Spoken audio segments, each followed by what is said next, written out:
Today's lesson is going to be on friction. We're going to cover three main topics. Okay, we're first going to look at the model that we use for friction. Then we're going to look at kinetic friction, and air resistance is kind of a subset under there, and static friction. Okay, first off, the models that we use for friction are actually very simple models. Okay, a complete analysis of friction is going to be really complex, and it gets complex pretty quickly. So we're going to stick to just a very simple view, which gives us a reasonably accurate approximation, somewhere around 80–90% accuracy. Okay, first off, friction arises whenever I have two surfaces in contact. And the reason I have that friction is because the two surfaces experience a molecular attraction to each other, like we have in the meniscus. Okay, the sides of the tube are attracted to the molecules. Okay, and as a result, either pull it down in the case of the mercury, or end up pulling it upwards in the case of the water. Okay, and the second reason is because the two surfaces that are in contact also have micro or macroscopic hills and valleys that they have to go up and down around.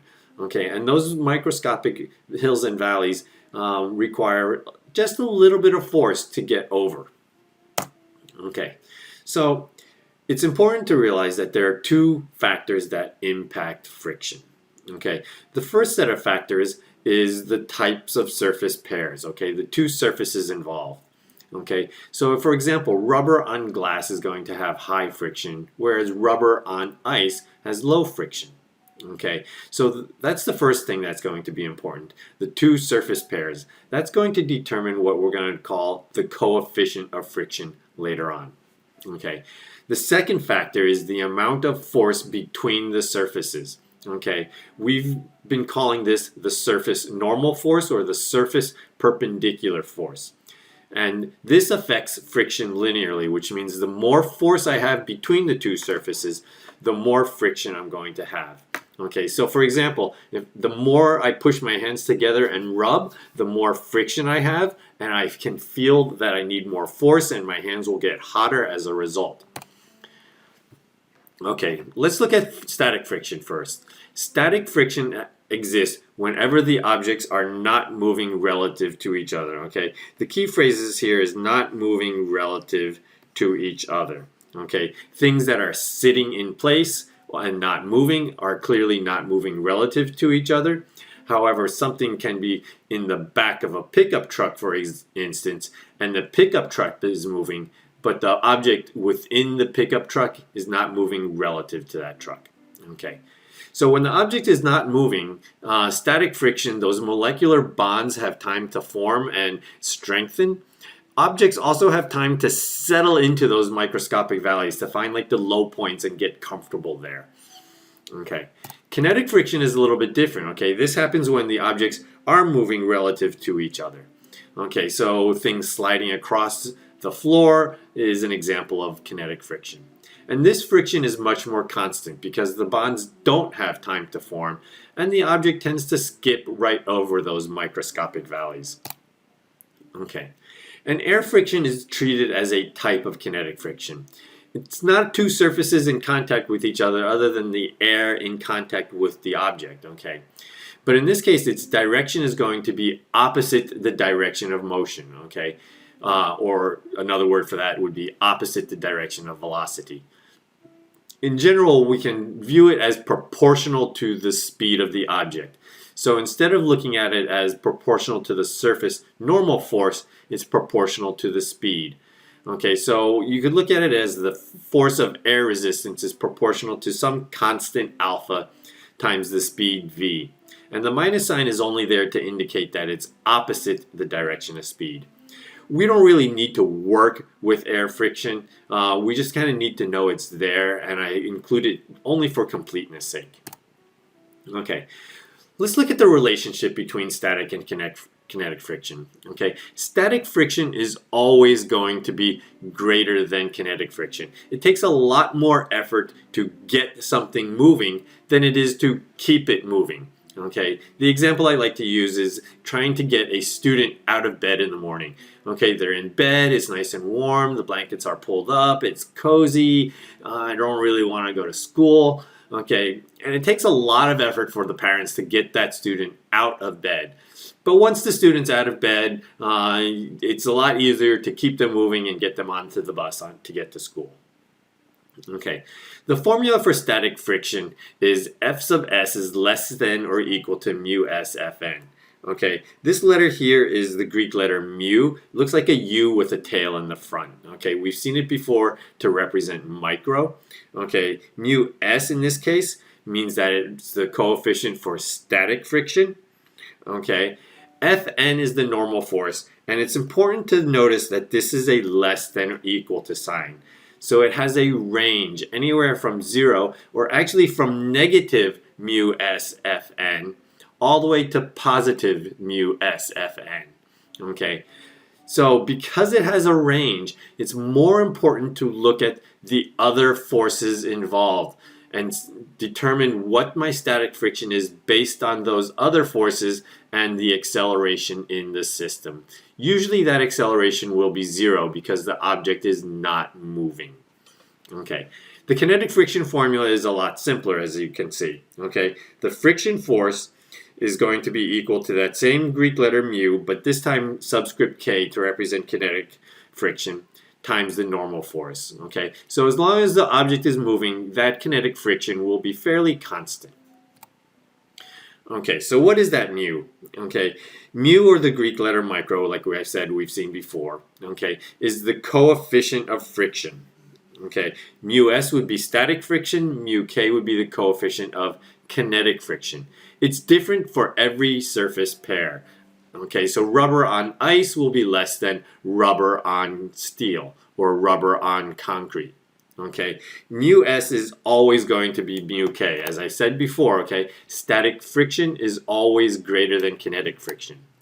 And finally, the last point I want to make out is that mu, or the coefficient of friction, is dimensionless. Okay, there are no units associated with it.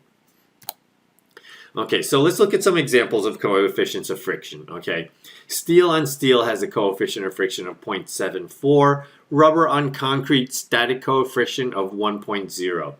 Okay, the right column is the kinetic friction coefficient. As you can see, it's always going to be less than. Okay, at worst, it'll be less than or equal to in the case of Teflon. Okay. The other thing I want to point out is on the bottom row we have synovial joints in humans. Okay, has a kinetic friction value of 0.003. It's the smallest value on this table. Okay, it shows you how well the biological processes have evolved to generate the most slipperiest substance, one of the most slipperiest substances we know of on Earth. Okay, and let's look at an example. Okay, in this case I have a 2.5 kilogram block being pulled along a rough surface by a 15 Newton horizontal force. The coefficient of kinetic friction in this case is 0.20. Also, the word rough tends to imply that there will be friction. Okay, calculate the block's acceleration. The process for solving this is the same process that we've been using to solve force problems. Okay, we start first with our free body diagram. So here's the center of mass for my block. Okay, the force of Earth on the block, or mass times gravity, or in this case 25 newtons. Okay, there's a surface involved, so that force is upwards. I have an applied force, it's given as 15 newtons. And I have friction in this case, moving opposite the direction of motion. And since I'm making an assumption that my motion is to the right, okay, I'm going to say friction is to the left. Okay. From here, I'll write my Newton's second law equation that says my acceleration is equal to my net force divided by the mass. Okay. My two upwards and downwards forces cancel out, so I don't really need to worry about them. Okay.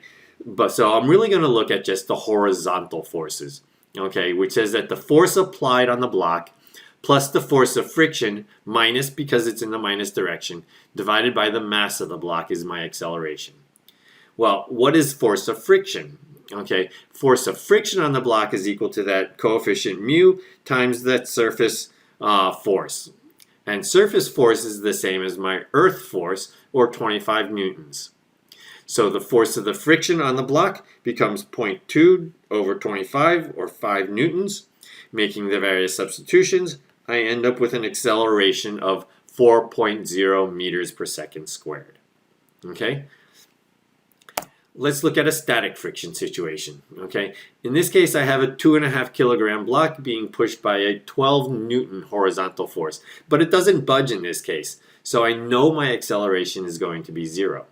Okay, and the coefficient of static friction is 0.60. Calculate the friction force. Okay, it's important to not fall for the static friction trap. Okay. We draw our free body diagram and we know that my up and down forces must be equal and my right and left forces must be equal because the object is not moving. It's in equilibrium. Okay. A lot of people want to just plug that static friction in and do 0.6 times the weight of 25 and come up with 15 newtons. Okay, don't fall for that trap. The coefficient is almost in there as a distractor. Okay, I know my acceleration is 0, so I know my friction force from the free body diagram. Okay, my friction force must equal my applied force because right and left forces must be equivalent. So in this case, my friction force is 12 newtons. Okay, I can double check that against my mu s Fn. Okay, in which case I find out that my friction force just has to be less than or equal to 15 newtons. Okay, and it turns out that yes, 12 newtons is less than or equal to 15, and so the value of 12 is in the acceptable range. Okay, just a couple of warnings. Okay. I've noticed in the past that there are several common misconceptions, and these misconceptions continue throughout, whether it's picked up in middle school or from something else. I'm not exactly sure. Okay, but the first misconception I see is that many people just want to call that surface normal force, F sub capital N, they just want to call it mg, but it's not equal to mg. There are many, many situations where Fn differs from the object's weight. Okay. The second trap that people fall into is they want to set that static friction equal to mu Sfn. Okay, but it's not equal to. In fact, okay, remember it's a range. Okay, so that static friction is a range. Don't automatically plug in that mu Sfn unless it specifically says something about being at the maximum or the minimum value. Okay, thank you very much.